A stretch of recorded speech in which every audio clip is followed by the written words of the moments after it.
Ka-Republic, dahil sa malupit na hagupit ng habagat, kinailangang i-postpone ang bakbakan sana ng Ginebra at Blackwater. At blessing in disguise daw ito para sa Gin Kings. Nagkaroon daw ng dagdag na panahon si Tim Cone para takpan ang butas sa kanilang sistema. Katulad ng tulo sa bubong kapag umuulan, masakit sa mata ng mga fans ang wala sa ayos na laro ng Ginebra, gaya na lang nang matalo sila sa huling Manila Clasico.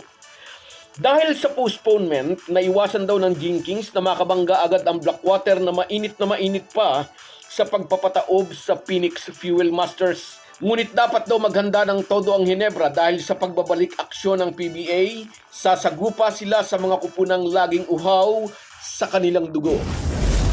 Pag-uusapan po natin yan, pero bago ang lahat ay maglalambing po ako sa inyo na isubscribe ninyo itong ating channel. At kung di masyadong makakaabala ay i-like at paki-share na rin ninyo. Malaking bagay po yan sa aming mga vlogger. Maraming salamat.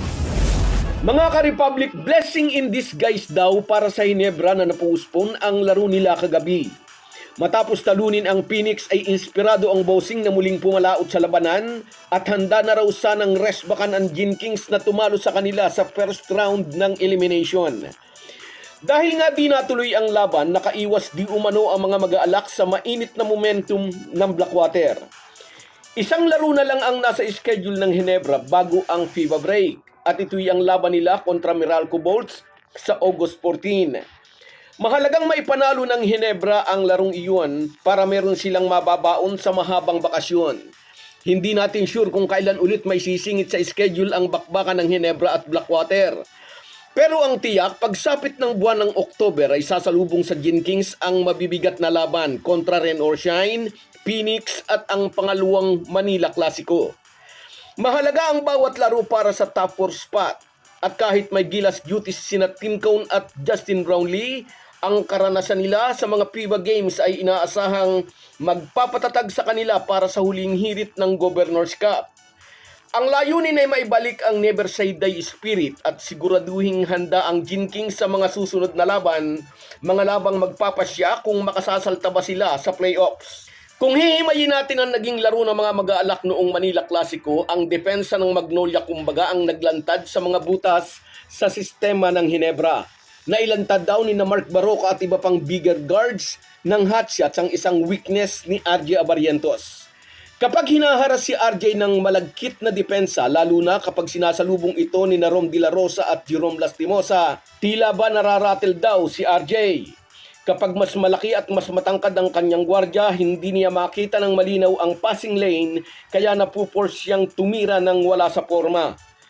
Tanggapin natin, iba ang galawan ni RJ Abarientos kapag nariyan si Scottie Thompson. Nitong huling Manila Clasico, nilimitahan si RJ sa 6 na puntos sa tindi ng harassment ng mas malalaking gwardya. Kaya pabor daw sa Ginebra ang pagkakapuspo ng laro kagabi. Nagkaroon sila ng dagdag na panahon para plantsahin ang gusot sa kanilang sistema. Isa pa, posibleng bumalik na si Scottie Thompson pagkatapos ng FIBA break. Hindi po natin sure, wala pang official na report kung maglalaro ba si Scottie Thompson para sa Gilas. Kung titingnan natin ang standing sa Group B, halos ligtas na ang Rain or Shine, Phoenix at ang Magnolia, habang ang Meralco naman ay lugmok sa ilalim. Ibig sabihin, ang natitirang isang upuan sa top 4 ay pag-aagawan ng Ginebra at Blackwater. Dahil 5 laro pa ang natitira para sa Gin Kings, hawak pa nila ang kanilang kapalaran. Pero bawat gabi, bawat laro pagsapit ng buwan ng October, kailangang maglaro ang mga mag-aalak na parang knockout game bawat laban. Pero heto ngayon ang isang itinatanong ng mga Ginebra fans.